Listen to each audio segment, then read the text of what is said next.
You know, watching it on the internet and the TV is not the same. You gotta go outside, breathe some fresh air, feel the cold or the warm. It's good for you either way.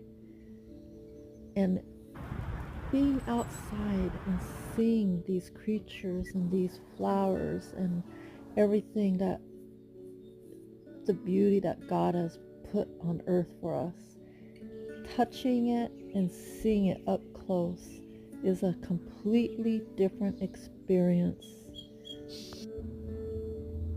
Call your friends, call somebody, tell them, I need you to help me get outside. Please take me outside. We need it. It's for our soul.